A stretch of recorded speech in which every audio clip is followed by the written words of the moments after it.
What's up, guys, and welcome to another My Thoughts video. And today is going to be about my thoughts on Life is Strange Before the Storm, and really kind of the series as a whole, to be honest. I've done one of these videos in the past where I talked a bit about the first game, and I know not everybody is a fan of this game, but which is okay. You know, it's not for everybody. Not all games are for everyone. But it's good to, try each one and see how you like it and blah blah blah and all that good stuff, right? So, I know not many people are fans of this series, but I am a huge fan of it. It is one of my favorite games next to Kingdom Hearts and among many others. And so, I mean, I don't know, what can I say? I'm a fangirl of it, alright? Leave me alone, shut up. But I know a lot of people have gripes with it where it's like, oh, the choices didn't really matter, or they're not very good choices, and things like that. And yeah, okay, I'll give you that, because the first one definitely had some, for lack of a better word, no pun intended, strange ending choices. And I can see where people were a little upset with that. You know, it's like, oh, either your friend dies or the whole town kind of dies. And that was really I don't know, really a weird kind of choice. And I mean, I'm not a fan of those choices either. I'm really not. It's like all the choices in the game, they kind of mattered, but at the end it was a really weird choice. Plus, you had Max who could rewind time, so it's like you could go back and fix those choices if you wanted to. And mainly what I really love about Before the Storm is that it's not like the first one where you can just rewind time and that never happened, Like, no matter what choices you do pick, it's still, the ending is still the same. It's just how you choose to get towards that ending, I believe. Now, granted, I only played one specific way, so, I don't know if there's more than one ending. I did kind of go back and try to see if I could change a few things at the end to give me a different ending, which it kind of was a different ending. I chose to tell her the truth in a, capture mode or whatever, and things changed a little bit, not really very much, so that was kind of meh. I mean, it's a great ending, on its own.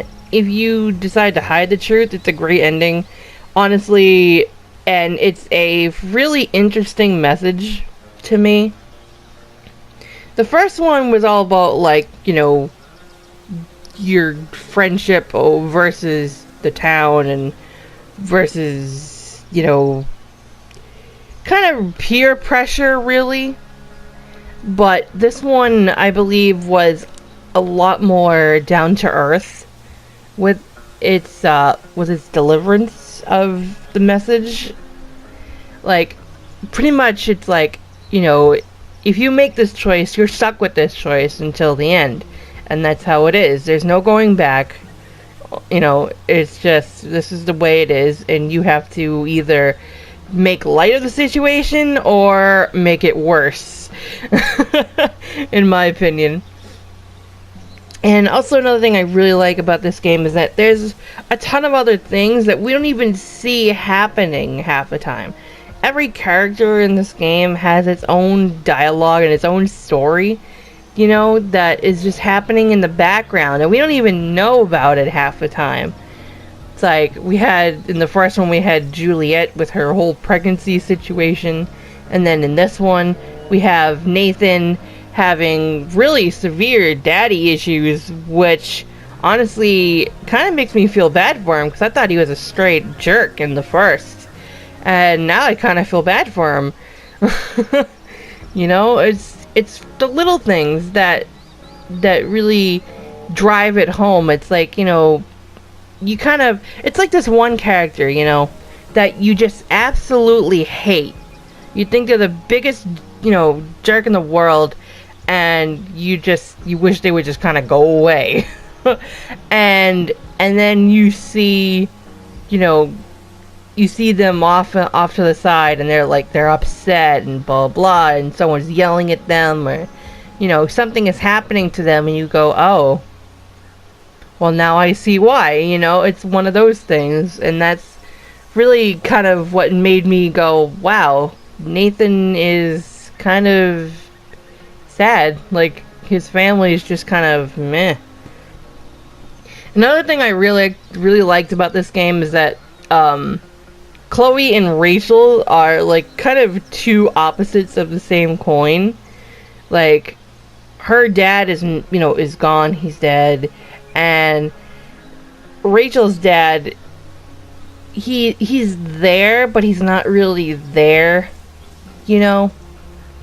So, and plus, she technically has, you know, it's like her stepmom as well. You know, her mom isn't really there, and her dad is there, but he's not really there.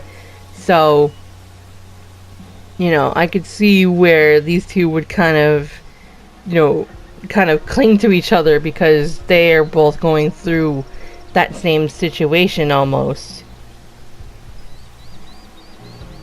But I don't know, there's just something about this game. It just kind of rips your heart out and stomps on it, and then picks it back up, and then just says, deal with it. And that's what drives me crazy about this game, is like, there have been so many times, both in the first game and this one, where I find myself crying over these characters, because either someone's died, or someone's gotten hurt, or something really tragic happens. And it's crazy how these kind of games get you invested with the characters and the story and the world. It's just, it's ridiculous. But I don't know, that's just been my thoughts on it. There's really so much I could say about this game that I could go on forever. It's just something else. I'm super excited to play Captain Spirit and then Life is Strange 2. Supposedly Captain Spirit ties into Life is Strange 2. I don't understand how. But I haven't really watched anybody else play it, so I'm kind of going into it blind, which is always a good thing, in my opinion. But I don't know.